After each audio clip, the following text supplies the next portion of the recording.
CC Rádio, a rádio oficial de quem investe. Guilherme Cunha, muita gente querendo te ouvir e o Bruno Mazzoni voltando, vai correndo atrás de você com uma figura gráfica. Neste momento, Local Web saiu de leilão, tá subindo, hein? Local Web agora avançando, 0,30%. Não tem papel caindo. Era a manchete que eu queria. Neste minuto, só sobem os papéis que compõem o Ibovespa. Cash 3 que não sobe também não cai. Tá no 0 a 0,83 centavos. Olha aí, ó.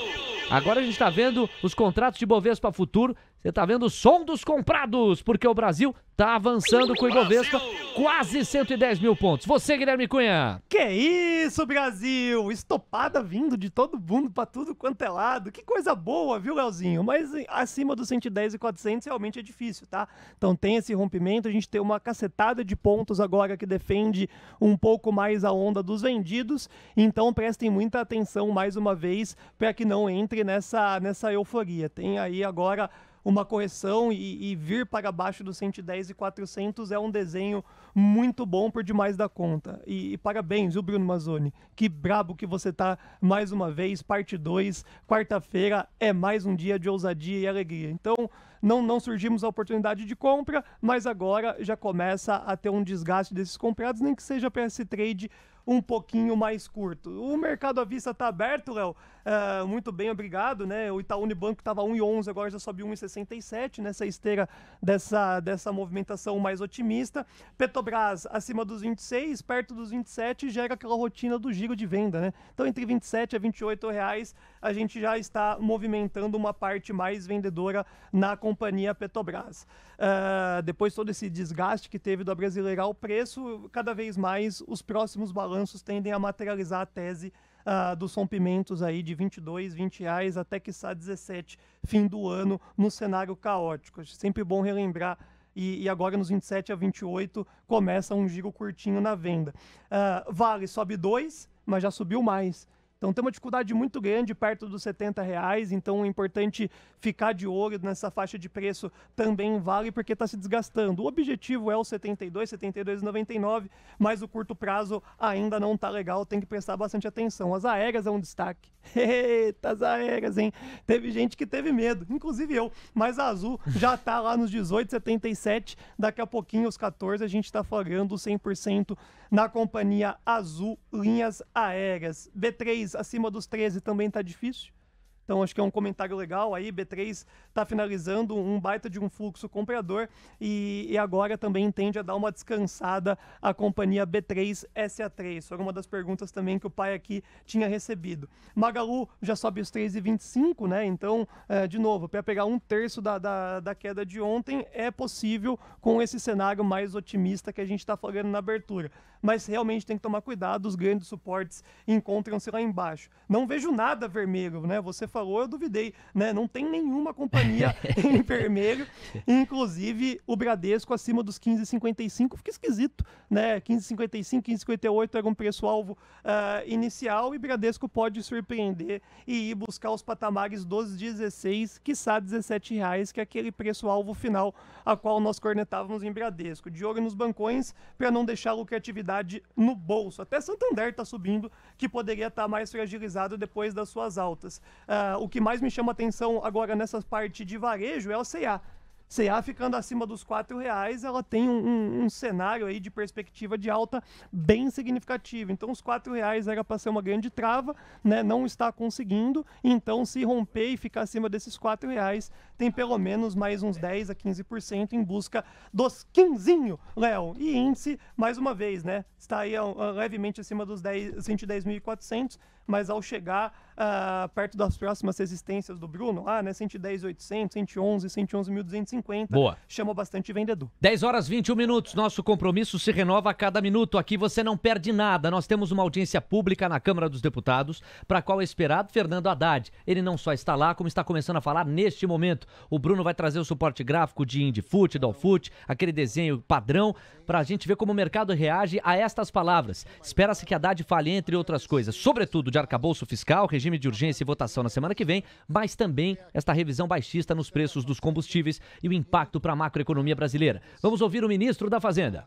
Abertura que os líderes dos partidos da base, dos partidos de oposição, têm dado ao Ministério da Fazenda de discutir aqueles temas que não são propriamente de governo, são temas de Estado, são temas de recuperação do Estado Nacional, da base fiscal que ampara esse Estado Nacional, do resgate de políticas públicas importantes que estão em curso, e eu tenho testemunhado da parte de todos os partidos uma abertura muito grande para ouvir e para também arguir o Ministério da Educação sobre os propósitos da política econômica, que é liderada pelo Ministério da Educação, mas com um acompanhamento de outros ministérios importantes, que eu gostaria de ressaltar: o vice-presidente Alckmin, que é ministro do Desenvolvimento. Algumas sugestões para a gente apreciar as palavras do ministro. Uma é a questão de articulação política, os acenos que ele dará em tom de governabilidade para que se vote favoravelmente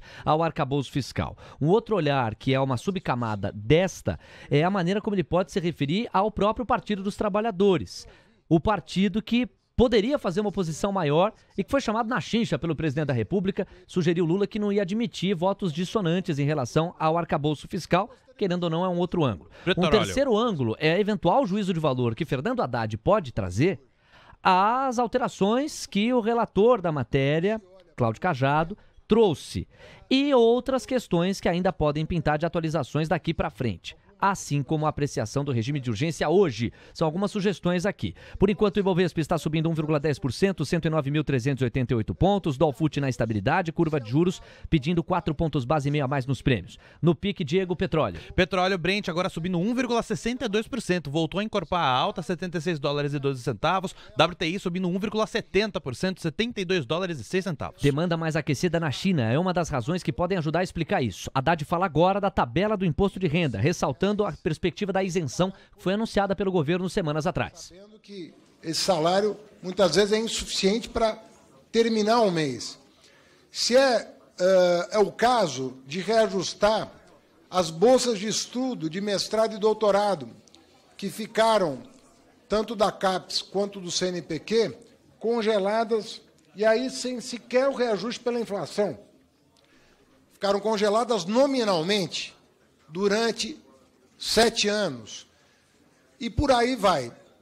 Então é muito comum que, sobretudo pessoas que têm uma formação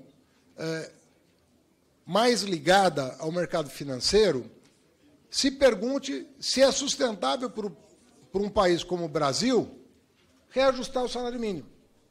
Ou se é o caso de congelar o salário mínimo, quem sabe por mais 7 anos. Ou a tabela do imposto de renda, quem sabe se congelá-la por mais 7 anos. Se você ampliar o seu horizonte e olhar para as despesas como um todo, você vai verificar que há outras despesas que precisam ser consideradas para fim de ajuste da chamada dívida pública. E, olhando com alguma atenção, nós vamos verificar, deputado Silvio Costa, que o Estado tem um gasto tributário da ordem de 600 bilhões de reais. Consta do orçamento um valor inferior a 500, cerca de 480 bilhões. Mas se nós fizermos um acompanhamento fino do gasto tributário, nós vamos verificar que ele supera os 600 bilhões de reais. Vou dar um único exemplo.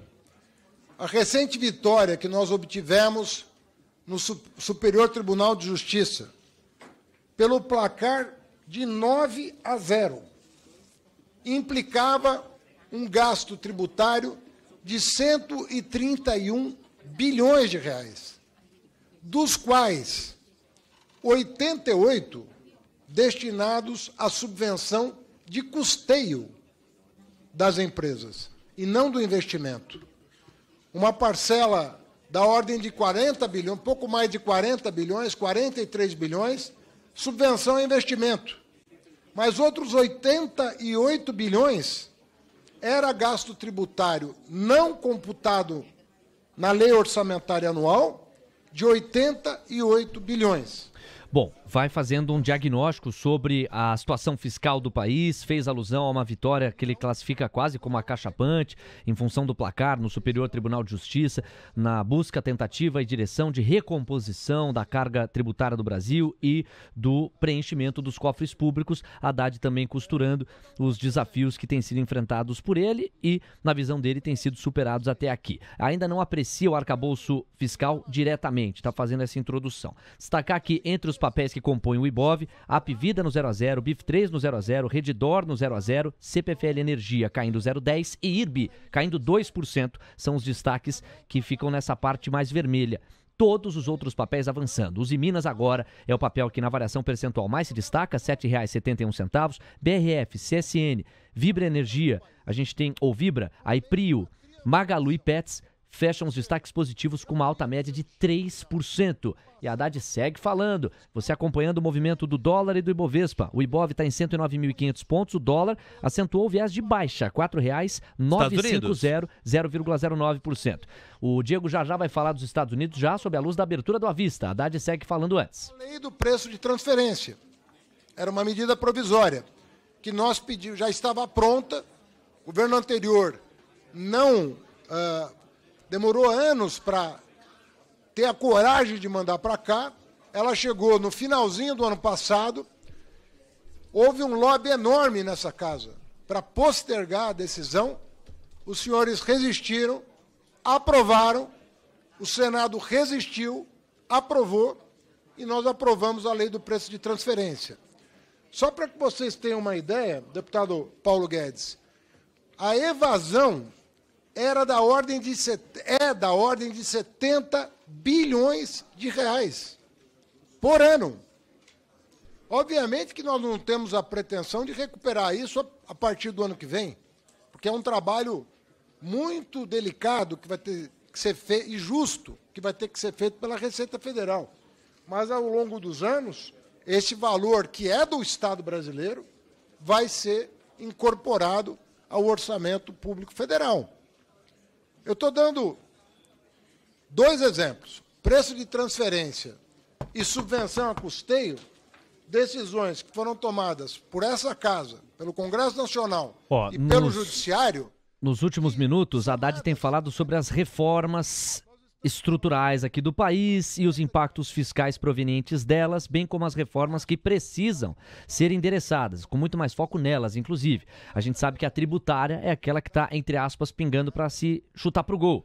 Mas ela é bastante complexa, não sejamos inocentes, até porque a governabilidade ainda está sob tensão. São 10h30, a gente vai com a abertura do Avista nos Estados Unidos e a atualização do petróleo, que continua chamando a atenção, pois não, Diego Kerber? Exatamente, vamos lá para os Estados Unidos, mercado aberto neste momento, estava seguindo uma tendência, né, de encorpar a alta os índices no pré-mercado, isso se confirmou em partes na abertura do Avista, tá? 0,42% de avanço para o Dow Jones, 33.148 pontos, S&P 500 subindo 0,48%, 4.129 pontos, enquanto o índice Nasdaq tem alta de 0,40%, 12.389 pontos. Esse se descolou mais da tendência que via no pré-mercado, tá, Léo? Vamos falar rapidinho dos títulos da dívida americana. Yields de 10 anos estão desidratando 1,5 ponto base para 3,52% de rendimento anualizado, enquanto os yields de 2 anos estão estacionados, 4,08% é o rendimento ao ano.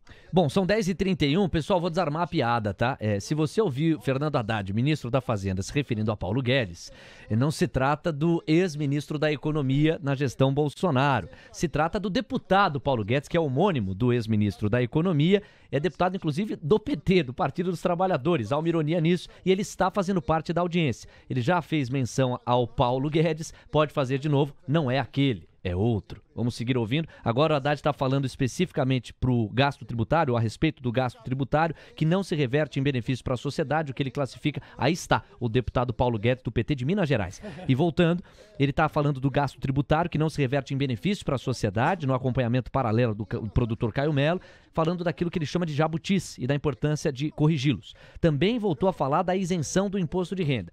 Logo mais, o Guilherme Cunha faz um comentário breve a respeito do mercado à vista, que está registrando Ibovespa alta de 1% a 109.355 pontos. O dólar voltou a ganhar terreno, 0,07% de ganho, R$ 4,958. E a curva de juros pedindo 6 pontos base a mais nos prêmios. que os paraísos fiscais sirvam, né, de artifício, de instrumento para que as riquezas do país sejam levadas para fora do país. Se ela é produzida aqui, é aqui que ela tem que ficar. Um outro gasto muito importante, quando se diz respeito ao orçamento federal e em relação à trajetória da dívida, são as taxas reais de juros. Também pouco se olha para isso. Esse ano, a estimativa de gasto com juros é da ordem de 740 bilhões de reais. E vejam que curiosidade. O gasto tributário injustificado alimenta o juro real. Porque é o desequilíbrio das contas públicas promovido pelo gasto tributário, repito, injustificado, que faz com que o Banco Central suba o juro por insustentabilidade da trajetória da dívida pública. Então, o que os senhores e senhoras estão fazendo pelo país é a coisa mais correta. Vocês estão reduzindo o gasto tributário injustificado, não aquela subvenção correta que gera externalidades positivas para a economia brasileira, como subvencionar um investimento, por exemplo. Não, aquele gasto tributário injustificado está sendo cortado e é isso que vai permitir o equilíbrio orçamentário, a redução de juros. Some 600 bilhões com 740, nós temos 1 trilhão e 300 bilhões de reais que devem estar na mira do Congresso Nacional. Porque esse 1 trilhão e 300 bilhões, somando gasto tributário com juros da dívida pública, esse que deveria ser o objetivo nosso de reduzir. Para quê? Justamente para sobrar espaço fiscal para investir, para construir estradas, ferrovias, hidrovias, escolas, universidades, para dar condições ao povo que está numa situação mais difícil ter acesso à educação profissional, ter acesso a uma renda mínima garantida e assim por diante.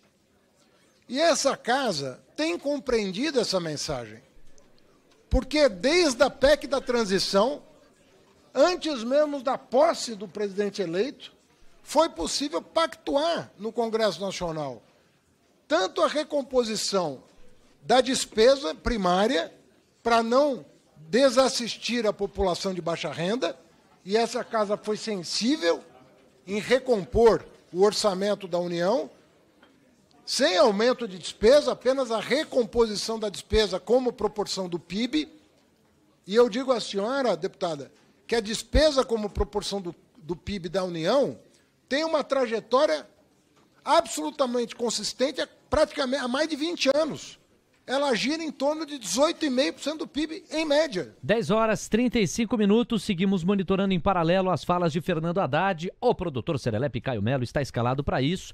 A gente conseguiu ouvir diretamente ao longo dos últimos 10 minutos os primeiros pontos, as falas iniciais de Fernando Haddad. Até aqui, ele traz a questão da saúde fiscal do país, os desafios macroeconômicos, também faz alusão ao governo anterior em relação ao desequilíbrio fiscal herdado, coloca a PEC da transição, faz um apelo à classe política no que diz respeito ao combate aos jabutis e às isenções que não se traduziram em benefício para a sociedade e pontua que é preciso focar nisso, dizendo para Haddad que a Casa, a Câmara dos Deputados, tem recebido bem exatamente este foco. Do ponto de vista da articulação política, Haddad precisa de uma excelente relação com a Câmara dos Deputados e com o Senado, só assim ele poderá viabilizar os projetos e os programas econômicos endossados pelo Planalto. VIX. Agora, em paralelo, o Caio traz os highlights aqui e, se o caso for, a gente vai lá e volta ao vivo para o discurso de Fernando Haddad. São 10h36, bom, vamos lá então. Eu deixei no ar o comentário do Guilherme Cunha. A gente está há 20 minutos acompanhando uma sustentação interessante no Ibovespa, só que ele não tem o mesmo fôlego de outrora. O Ibov está avançando 0,90%, 109.133 pontos, a moeda americana avançando 0,17%, R$ 4,963, e a curva de juros pedindo 5 pontos base e meio a mais nos prêmios. Agora, claro, nós temos papéis sim caindo. IRB, Localweb, Petrobras, e isso está ajudando a tirar fôlego do Ibov, BIF3, JBS, Redditor, CPFL Energia, 3R Petróleo, TOTO, São Martinho, BB Seguridade. Seguridade são os papéis que caem. Todos os outros estão avançando, com especial peso para o Quarteto de Ferro, Cogna subindo 3%, Azul 3,6% e Usiminas. O VIX está chamando a sua atenção aí, o índice do medo, que mede a volatilidade dos ativos do S&P 500, é isso, Diego? Exatamente, está caindo 4% agora, 17,25 Olha aí. pontos, sugerindo o apetite pelo risco. Então, atenção, meu caro Guilherme Cunha, traga pra gente mais um olhar compilado, já já a gente volta com o Haddad, mas precisamos saber um pouquinho da maneira como você está enxergando. Algo que chamou a atenção nesses últimos minutos? Well, sinceramente, é a Petrobras. Eu acho que o principal destaque que a gente pode trazer é um fluxo vendedor que veio bem agressivo na companhia Petrobras, e dificilmente conseguirá passar dos R$27/28. É o estudo de preço que vem obedecendo bastante a regra do jogo. Os bancos também arrefeceram bem a parte da movimentação altista, mas o minério vai bem, obrigado, e cada vez mais intensificando a força compradora. Então vai ser uma briga muito forte para mantermos aí uma seara positiva na Bolsa na data de hoje. Os arrefecimentos foram fortes, mas com também o protagonismo do início dos discursos. A gente sabe que o discurso vem gerando bastante volatilidade ultimamente no mercado, e essa faixa dos 110.400 a 110.800 acaba sendo uma faixa bem protetora para os vendidos. O dólar teve o rompimento da mínima, chamou o comprador. Exato. E vai buscar provavelmente os R$5 antes de dar uma sequência num fluxo baixista. E hoje tem vencimento de opções sobre Ibovespa, é o gancho com o qual você vai comentar daqui a pouco. Voltamos então à audiência pública na Câmara dos Deputados, em que fala o ministro da Fazenda, Fernando Haddad. E em paralelo, o comportamento do Indifut e do Dolfut. Fernando Haddad segue com a palavra. Para as variáveis macroeconômicas, mas isso não pode ser feito ao custo de empobrecer a quem nós deveríamos oferecer oportunidades de enriquecer, de progredir, de prosperar. Então, essa é a obsessão desse governo. E nós estamos no caminho certo, porque se você verificar o que está acontecendo, vou pegar o caso dos combustíveis. Né? Vai falar dos combustíveis agora então. Falando do que aconteceu ontem. Olha lá. O presidente Lula disse o que na campanha? Não é correto baixar o preço da gasolina com dinheiro do governador. Não é correto. Você baixa o ICMS, quebra as finanças estaduais, aprova uma lei dizendo que a União tem que repor o dinheiro, e o dinheiro não é reposto. Dólar volta a estressar, 0,20% de ganho, R$ 4,964. Fizemos um acordo de 26,9 bilhões para repor o recurso. Quando se viu agora que na mudança de preço da Petrobras, como o dólar caiu e o petróleo caiu, você consegue acomodar isso sem pressão inflacionária, pelo contrário, ajudando no combate à inflação e sem desorganizar as contas públicas dos governadores. Há pouco a Haddad falava sobre o reajuste dos servidores, que foi endereçado por Lula, também falava de verbas contratadas para bolsas e pesquisas e reforçava a ideia de que o pobre não pode sair do orçamento, no sentido de que essa é a vocação do Estado. Seguimos acompanhando. Não podemos abdicar do princípio maior da Constituição, que é o de buscar a justiça social, desenvolvimento com justiça social. E é isso que nós estamos perseguindo. Então, eu acredito que o trabalho do deputado Cajado, eu entendo o deputado Cajado, as pessoas me perguntam, o acordo é bom? Atenção. Veja bem, quando você defende uma proposta, você defende a proposta que foi encaminhada. Aqui o arcabouço, hein? E eu entendo as pessoas que estão criticando o arcabouço, ou pelo lado mais conservador, ou pelo lado mais progressista. Eu entendo. Quem é mais conservador quer arrochar mais. Quem é mais progressista está preocupado com o Fundeb, está preocupado com o servidor público, está preocupado com o salário mínimo. Então, são questões que você vai dizer que é injusto. Agora, quando você tem uma casa com 513 parlamentares, né, com visões diferentes, o relator fez um trabalho para tentar buscar aquele centro expandido, vamos dizer assim, para obter o resultado pretendido. Não apenas os 257 votos para aprovar uma lei complementar, mas um espaço ainda maior, de 300, 350 votos, para sinalizar ao país que este centro está sendo reforçado. Olha que sinalização é importante no sentido de demonstração de força. A Haddad está advogando e está buscando sensibilizar os deputados em busca de um placar que traduza a perspectiva de centro com base na qual esse arcabouço está sendo construído. Ele reconhece os argumentos dos dois polos, tanto daqueles mais austeros quanto aqueles mais progressistas, mas entende que é a perspectiva de centro que deve predominar e faz um apelo para que isso se traduza no placar da votação de aprovação da lei complementar, para além dos 257 votos de que depende a aprovação do projeto. Constituir uma base sólida para aquelas questões de Estado. Atenção, o microfone do Fernando Haddad está mudo em alguns momentos. Sabemos por que não? Apenas falha técnica? Já voltou? Tá oscilando um pouco o áudio, tá, pessoal? Tá oscilando um pouco o áudio. É de lá. Agora voltou, olha lá. No meu tempo aqui. Então, o que eu quero dizer é que o esforço do governo e do Ministério da Fazenda, e falo do Ministério da Fazenda em particular, porque eu sou testemunha da abertura que nós estamos encontrando na Câmara dos Deputados, eu tenho visto uma disposição muito grande ao diálogo para recompor as bases do entendimento em proveito do interesse do Estado brasileiro. Por isso que eu comecei minha fala agradecendo, e não agradeci a base do governo, agradeci a Câmara dos Deputados. Porque em todas as ocasiões que ou aqui, ou na casa do deputado Arthur Lira, que abre sua casa, como é sobejamente conhecido, né? Abre sua casa para o debate, eu encontrei respeito, eu encontrei abertura, eu encontrei disposição para repavimentar um caminho de construção que não fosse só visando a questão de governo, mas a questão do Estado brasileiro, que precisa ser fortalecido, porque nós temos um potencial enorme, enorme de crescimento. Sobre o que eu pretendo falar a seguir.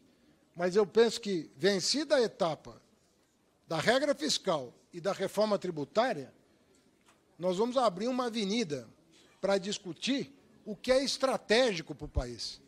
Nós vamos poder discutir a questão da transição ecológica, nós temos que rediscutir a questão da educação brasileira. Ontem saíram indicadores de analfabetismo de crianças extremamente preocupantes.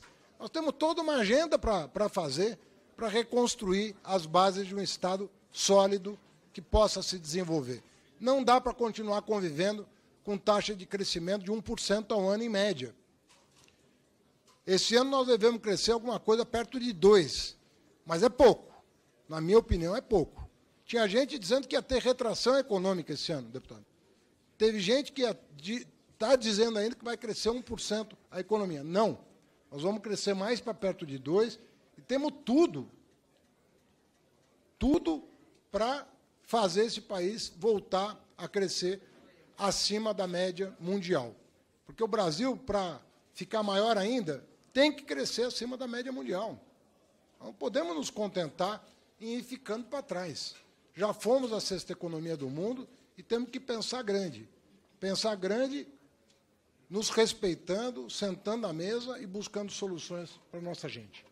Bom, me parece que o Haddad chegou ao final e chegou. Chegou ao final, então, da fala inaugural. Agora, mesmo critério editorial. É o Caio quem acompanha apenas em paralelo a dinâmica por lá. Me parece que algumas perguntas serão endereçadas. Caio sabe, tem total liberdade de sinalizar urgência para a gente retomar a transmissão ao vivo, direta, minuto a minuto, a depender do teor da pergunta. Arcabouço fiscal, política de preços da Petrobras e a sustentação da dívida pública brasileira são os temas prioritários que habilitam o Caio a pedir urgência para a gente voltar a acompanhar um minuto a minuto. Ele está de olho no fone de ouvido, embora de olho no fone de ouvido não seja exatamente a melhor construção. São 10h46. Olha, o Haddad está trucando a projeção do Boletim Focus. O Boletim Focus está dizendo que em 2023 o Brasil vai crescer 1,02%. Saiu de 1% na semana passada para 1,02% nesta semana. Ele está dizendo que o Brasil vai crescer 2%.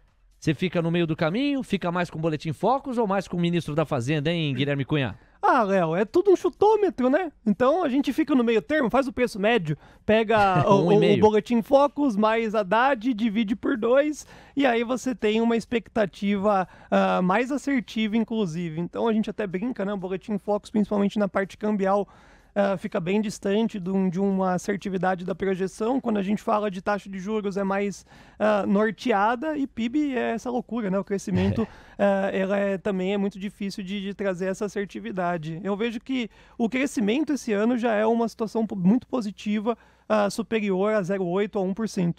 Acho que é bem difícil a gente conseguir, pós-pandemia, tudo que a gente vem enfrentando é realmente as commodities que vão poder nos auxiliar nessa retomada. Honestamente, e aqui eu não vou usar o termo inocência, mas eu truco um pouco a consciência que o Haddad tem como ministro da Fazenda ao dizer o que disse. As projeções da Fazenda, e antes do super Ministério da Economia, tinham que ser as mais conservadoras possíveis, as mais tímidas. Por quê? Destas projeções dependem outros custos, outros orçamentos e outros destinos de verba pública.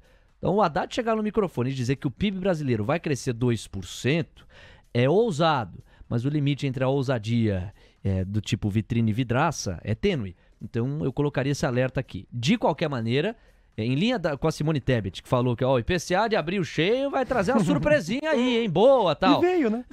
Veio desacelerado em relação ao mês anterior. Mas não foi a surpresa que o consenso de mercado imaginava. O mercado julgava que viria um IPCA mais brando ainda em relação ao que veio. O Haddad está dizendo que vai crescer 2%. Será? Fica no ar. Bola de cristal ninguém tem. Nós temos dados até o mês de abril e a projeção ao longo dos próximos 8 meses para fechar esse consolidado. Vamos ver o que é que o mercado à vista produziu e está produzindo nesses últimos minutos. Em relação à curva de juros, nós temos 6 pontos base e meio a mais nos pedidos de prêmio. O Ibovespa está avançando 1%, 109.289 pontos. Acho que um bom ângulo em cima da arte do Indifut. A resistência maior para hoje estava em 110.400 pontos. Ela foi furada, rompida em vários momentos, mas nós não tivemos uma sustentação tão sólida. O Indifut, ao mesmo tempo, não se distanciou tanto da resistência. Nós temos 110.300 pontos agora. Estamos a 100 e poucos pontos do rompimento da resistência maior para o Ibovespa futuro. DXY. E a moeda americana está avançando 0,28%, R$ 4,968. Composição do Ibov, azul subindo 6% na variação percentual, o papel que mais avança. Gol 4 na sequência, 4,17%. CSN subindo 3,5%, Cogna 3,5%, Vibra 3,18%. Ponto oposta, IRB está tombando 4,35%, volta para R$ 34,09. Local Web cai 1,4%, BIF3 1,17%, Petrobras recuando 0,76% e BB Seguridade recuando 0,60%, aí é bem mais fraca a queda. Acabam fechando os 5 papéis que mais caem na composição do Ibov. O destaque nas Blue Chips fica com Vale, que está subindo quase 3%, volta a rondar os R$ 70, tem R$ 69,53 agora. Quarteto de Ferro vai muito bem, obrigado. CSN, para quem está comprado. CSN subindo 3,5%, Uzi Minas 3,20% e Gerdau 2%. E aí nós temos os bancões ajudando o Ibov também. Banco do Brasil, Bradesco, Itaú Unibanco e Santander estão avançando, ainda que numa média bem mais tímida do que comparada à média do Quarteto de Ferro. E a gente vê Eletrobras no positivo. E também Petrobras ordinária, Petri 3, avançando. É Petri 4 que está neste momento sendo o grande contrapeso para a força altista do Ibovespa. Europa. O Diego chamou Estados Unidos e Europa. Pois não, Diego? Vamos então primeiro com o DXY, Léo, porque ele voltou a estressar, voltou para o 0,40% de avanço e voltou para os 103,01 pontos. Isso pode ser uma explicação para esse aumento também do dólar futuro por aqui no Brasil. Pode ser uma das explicações. O petróleo deu uma respirada, né? Ele estava subindo com muito fôlego, agora ele está subindo 1,04% no caso do Brent, $75,69. Mesma coisa para o WTI, 1,09% de avanço, $71,61. A gente vê um arrefecimento forte lá nos Estados Unidos. Agora o Dow Jones está subindo só 0,16%, chegou a subir 0,40%, quase 0,5%. S&P 500 vai na mesma toada, está subindo 0,16%, enquanto o índice Nasdaq está se aproximando cada vez mais da estabilidade, 0,07% de avanço aos 12.351 pontos. Vou falar também da Europa, porque virou as bolsas por lá, agora estão praticamente todas caindo. A única exceção é o índice DAX. Na última atualização estava subindo 0,48%. De resto, todos os outros estão caindo. O Stoxx Europe 600 está em queda de 0,16%. O índice CAC está na estabilidade, 0,01% de recuo. E o FTSE 100 da Inglaterra está recuando 0,07%, Léo. Tá, aí está, meu caro Diego Kerber. Vamos lá, Guilherme Cunha, com você. E aí os papéis que você enquadrar serão graficamente expostos aqui pelo Bruno Mazzoni.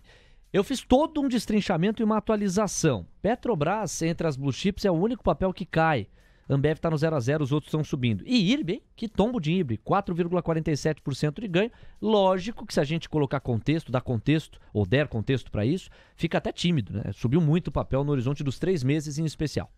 Então vamos comentar de IRB inicialmente, Bora. que fundamentalistamente dizendo, encontra-se pelo menos uns 15% acima do seu preço, né? Então do preço justo, porque ela está sendo cotado, se cair 15%, volta a estabilizar e fica num preço mais coeso a respeito do estudo fundamentalista.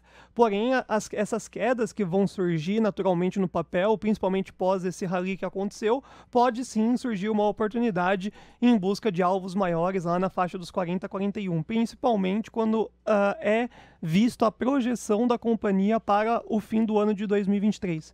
Né? Então, mais uma vez, a gente revive esse discurso aqui com a nossa audiência que, além dos PDFs de balanço trimestral, as companhias que vocês gostam ou que estão em alta aqui na TC Rádio, é legal ouvir a teleconferência, né, para que você possa flagrar o que aconteceu e quais são as expectativas futuras da companhia. Então o IRB vai cair, é natural, né, mais perto lá dos 29 até os R$ 26,40 chega dentro de um preço mais justo da companhia e aí surgem oportunidades compradoras bem significativas para o final do ano. Tem que ser paciente. Comprar IRB aí agora é um pouquinho mais difícil.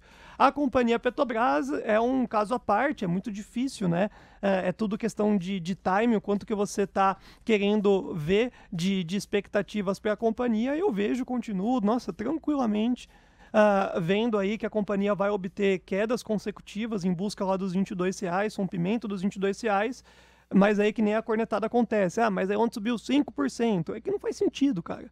Então tem que esperar, tem que acionar o timing correto dessa venda. Para mim, dos 27 aos 28 é só vendedor que vai aparecer no ativo, que é o que vem acontecendo desde a sexta-feira passada, onde se aproximou desse range de preço. Se vai cair ou não, é o gringo que está entrando com o fluxo, né? Então é bem importante que você detenha caso venha a fazer esse movimento, ou seja, giro rápido, onde você pega poucos centavos e já coloca uma graninha no bolso, ou saber do custo que você vai deter para manter essa posição. Mas eu vejo que é inevitável a gente falar que comprar nessa faixa de preço é muito complexo. Gui, no pique, vamos passar por outros papéis que estão chamando a atenção. Vou deixar apregoado aí pro Bruno Mazzoni me acompanhando nessa ordem, Brunão. Petri 4, que está acentuando de vez o viés de baixa, caindo 1,20%. Perde os R$ 26, inclusive. Na sequência, Magalu. Magalu está devolvendo o pouco que ganhava em relação às quedas de ontem. Chegou a subir 4%, agora está avançando apenas 0,59%, R$ 3,40. Então, nessa ordem, Gui, vamos atualizar. Petri 4 e Magalu. Magalu, a Petrobras, a gente estava já comentando, inclusive, perto dos 27 só tem vendedor, e se romper de fato esses 26, 1.025, tem mais R$1 aí de queda que pode vir a acontecer durante o pregão de hoje. Agora, a Magazine Luiza, o fluxo que está no papel também é muito grande, não tem entrega o papel, inclusive, logo mais a gente pode flagrar um leilão na companhia Magazine Luiza, mas eu vejo que até o final do pregão não vai ter um outro caos que vai buscar direto esses 3,18. Eu vou reiterar o que a gente pôde identificar dentro do balanço. Veio ruim, isso é óbvio, está na tela, numa especificação muito grande, mas não é uma catástrofe, né, ao ponto de a gente falar que vai cair nessa linha reta. Então eu vejo que pode ter uma recuperação hoje para chamar vendedores, mas os alvos mais elevados para o ano permanecem. Bom, são 10h56, só fazer aqui uma menção. Vários comentários e muitos carinhosos aqui em relação ao nosso trabalho. Muito obrigado a todos. Eu brinco que a gente lê tudo. Nem todos a gente consegue repassar aqui no microfone. Mas o Alessandro Viana trouxe um ponto muito importante quando eu dizia o Haddad está trucando o Boletim Focus dizendo que a economia brasileira cresce esse ano 2%. E ele coloca, Léo, é papel do Ministério da Fazenda animar a plateia. E nesse sentido eu devo dar razão ao Alessandro. De fato, o Ministério da Economia, o Ministério da Fazenda precisa vender uma mensagem de otimismo e às vezes se sustenta, às vezes não se sustenta, sob o risco de, ao vender pessimismo, comprometer de vez para a deterioração das expectativas. Então, nesse sentido, concordamos, Alessandro. O ponto mais técnico de você cravar, no entanto, que o crescimento é de 2%, é que se isso não vier, e aí é um dilema, né? Porque se ele fala que cresce 2%, aumenta a chance de vir, dependendo da credibilidade que ele tem. Porque isso ancora mais as expectativas, a depender do quanto que o mercado dá valor a esse tipo de projeção. Mas se isso não vem, isso pode frustrar, inclusive, algumas ideias de tô contando com o ovo naquela região da galinha. Petróleo. E de repente não vem e acaba comprometendo a maneira como o orçamento está sendo pensado. Essa galinha aí. 10h57, obrigado ao Alê, obrigado ao perfil Rivotrilde, que também está por aqui, o San Brazzo. E muito obrigado pelo carinho de vocês. O Luiz Santos passou aqui mais cedo, deixou um comentário carinhoso que movimentou nossa plateia também. Obrigado pelo carinho de todos. 10h57, Diego chamou, pois não, Diego? Petróleo, porque vai arrefecendo cada vez mais o fôlego de alta, tá, Léo? Agora o Brent está subindo só 0,81%, lembrando que chegou a subir quase 1,70%. Agora está em $75,50 o preço do barril. WTI está mais ou menos na mesma toada, 0,82% de avanço, $71,44, viu, Léo? Olha, são 10h58, agora uma sugestão de educação financeira para os investidores que estão conosco. Não importa se você ama o trabalho de Fernando Haddad, detesta o trabalho de Fernando Haddad, se você gosta da formação atual do Palácio do Planalto, se você não gosta da atual formação do Palácio do Planalto. Esta é uma segunda questão que toca na sua preferência política ou ideológica, e esse é um direito de todos. Agora, você como investidor, não dar valor ao tempo e ao espaço em que o ministro da Fazenda fala sobre as projeções de economia é altamente contraindicado. Independente da sua aproximação, admiração ou quanto detesta o trabalho de quem quer que seja, se pode fazer preço, a recomendação número 1 é ouvir, avaliar e tomar decisão a partir disso também, entre outras vozes, sob o risco de se perder evidências importantes que o mercado graúdo, chamados tubarões, não costumam. 10h59, Diego Kerber tem perguntas para o nosso Guilherme Cunha. Na sequência eu passeio por alguns dos destaques corporativos. Vamos lá, Diego, o que é que você separou? Bom, eu separei algumas perguntas aqui. Chegou a pergunta do Jorge no nosso WhatsApp, querendo saber sobre Ânima. Inclusive é o pedido de algumas pessoas que eu estava vendo aqui no chat do YouTube também. Se você puder falar sobre Ânima, setor educacional, Gui, fica à vontade. Pegou pesado, né? O setor de educação ontem foi um massacre dos vendedores elétricos e jogou uma queda percentual muito significativa, a qual eu vejo que é um exagero total. Inclusive, a gente clicou no... Vou chegar em Ânima, mas a gente chegou a clicar no leilão de queda, acho que de 18% em ser educacional, não deu tempo de sair. Hoje o papel traz um respiro positivo e pagou aquele trade. Agora, Ânima, eu vejo que é naturalmente o papel voltar para atriz. Porque não tem justificativa, né, um fundamento que traga o papel para romper as mínimas. Os balanços vieram bons. O primeiro trimestre do ano é o da educacional. É que nós tivemos uma alta muito expressiva de Duque Participações, que levou o setor como um todo numa toada de um rally muito grande, e aí ao apresentar o balanço talvez não justificasse a permanência dessa faixa de preço ou continuidade do movimento. Então os R$3 quase já foi tocado por Ânima na semana passada, né? Quem não colocou o dinheiro no bolso vai perder tempo, mas o retorno do preço de Ânima próximo dos R$3 é o objetivo aí. Nas próximas semanas já, inclusive, o setor tá bom, Ânima também tá bom, e agora falta um volume para que possa dar essa sequência de alta. Só para pagar a informação, antes de repassar mais uma pergunta pro Gui, olha só o índice VIX, hein? Eu trouxe alguns minutos atrás que estava caindo 4%, ou seja, estava sugerindo um apetite pelo risco. Olha só essa virada, tá caindo só 0,61%, um arrefecimento bem forte do viés baixista do índice VIX, 17,17 pontos neste momento, enquanto o DXY vai aumentando o estresse, 0,43% de alta, 103,04 pontos. Agora, Gui, tem uma pergunta que chegou do Cristiano Rocha no nosso WhatsApp. Ele fala: ô Gui, pode me explicar qual é o nome do gráfico ou indicador que mostra as ações sob compradas vendidas e sobre compradas vendidas? Boa. O Brunão pode trazer um complemento grafista, técnico mais bonito, mas o que nós olhamos aqui de um formato bem simplista é o IFR.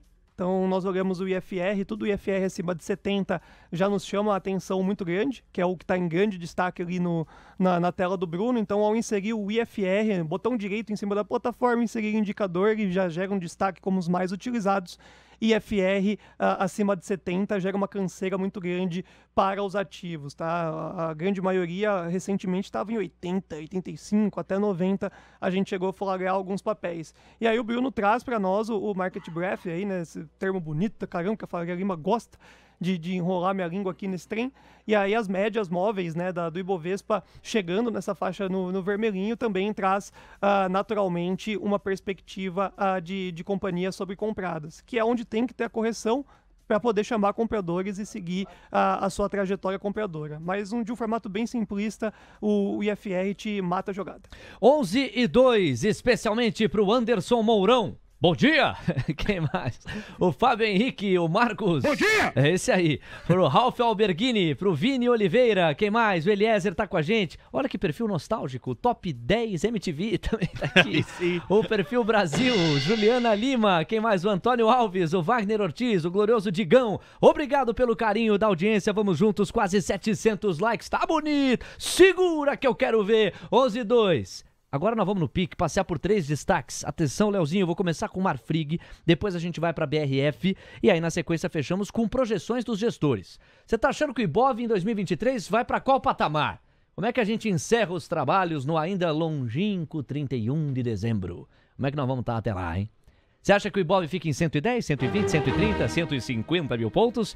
Para onde você acha que vai o Ibovespa? Vamos fechar o destaque corporativo nisso. E aí, na sequência, tem Jefferson Latos, o homem que está estudando o momento de voltar para a Bolsa. E ainda hoje você vai curtir Moisés Beida, Israel Massa. As atrações não param, não cessam na melhor e mais intensa cobertura do mercado financeiro. Então se liga em Marfrig, a segunda maior fabricante de proteínas do mundo, espera uma recuperação dos preços de exportação entre junho e julho, em linha com a expectativa de maiores embarques para a China, e afirma que a BRF pode trabalhar em conjunto com a empresa na Europa. Vamos então com a cotação de Marfrig, MRFG3, 0,32% de avanço agora, R$ 6,24. No pique, Guilherme Cunha. Não sobe!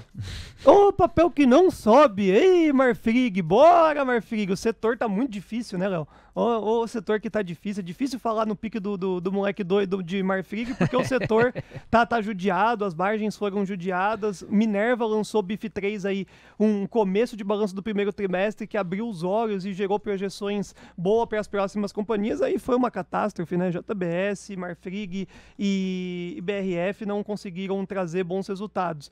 Pois é, pessoal, tem ainda um destino um pouco mais para baixo, que é muito difícil eu acreditar que possa chegar, mas sim, poderá, lá na faixa dos 5,70, 5,76 no gráfico do Brunão, e aí leva para patamares mais próximos dos 7,75. Eu quero acreditar que por mais que os balanços não tenham vindo bem, após esse contexto do segundo trimestre, possa vir compradores para minimamente chegar no 7,60. Todas essas companhias tiveram a manutenção da recomendação para neutra, algumas viraram para venda, mas todas têm um upside de 20%, 30% para conseguir aliviar um pouco a vida do comprado no segundo semestre, tá? Os próximos meses é ficar de ladinho aí. Eu sei que eu te faço sambar. É por isso que eu pago seu almoço de tempos em tempos. Porque aqui o que eu jogo de casca de banana, vai, 10 segundos. Nós vamos acelerar aqui, o Lato já tá na ponta da conexão. Bora com BRF, a dona das marcas Sadi e Perdigão tá em negociação para venda de precatórios, créditos tributários e ativos judiciais avaliados em cerca de 2 bilhões de reais, de acordo com fontes, com o BTG Pactual apontado como um dos potenciais interessados na transação. A empresa ainda contratou o Santander para vender sua divisão de PET, também avaliada em 2 bilhões de reais. Informações do valor econômico, direto com a cotação de momento. Diego Kerber. BRFS3, 2,56% de ganho, R$ 6,81. Bora lá, Gui. Ih, caramba, hein? É o frango aí, né? Esse que é o maior problema de todos. Teve noticiário recente que engajou uma movimentação mais vendedora, mas está na região de compra. BRF está na região de compra, uma espera de um repique bem significativo lá perto dos 8,15, 9,79. Tá? Então quase bateu, voltou com o noticiário, mas eu vejo expectativas melhores. É mais fácil o BRF subir, né, pelo contexto do resultado, do noticiário e também da região técnica. Para trade, BRF tá melhor. Atenção, Nasdaq. 11h06 e a gente fecha com a projeção dos gestores. O Bank of America divulgou uma pesquisa com gestores latino-americanos para o mês de maio, mostrando que a maioria prevê corte de juros a partir do terceiro trimestre, aumentando as projeções para o Ibovespa, que poderia fechar 2023 entre 110 e 120 mil pontos. Eu tô rindo aqui pelo seguinte, 110 nós praticamente já temos. É uma projeção bem modesta, hein, Gui? É o seu destaque final e aí na sequência a gente vai continuar com você, mas depois do Lato. Ano técnico, ano de trade, ano de lateralização, 120 mil pontos a 123 mil pontos. É para lá que nós iremos rumar, dando tudo certo com essa queda da taxa de juros, né? Então, mais do que isso, é o Kevin, @Coyotão dentro da plataforma do TC, é a galera que gosta de vender um otimismo, é o Haddad do trade, né? Vamos falar lá que vai chegar no 150, que daí no 123 a gente põe a culpa no Roberto Campos Neto. Ah, respeita nós. TC Rádio, a rádio oficial de quem investe.